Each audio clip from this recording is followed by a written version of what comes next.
Senator, kung magsisimula pa lang sa July 28, most likely, ang magiging impeachment trial proper dito, aabutin pa ng baka hindi lang, kasi di ba sa mga sagot na memoranda, mga counter affidavit, mga et cetera, baka abutin na po ng September.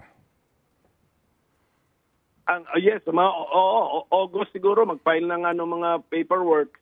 Tapos ang action mo, yung meron ng mga testigo, September na, late August o September. Tama po yun.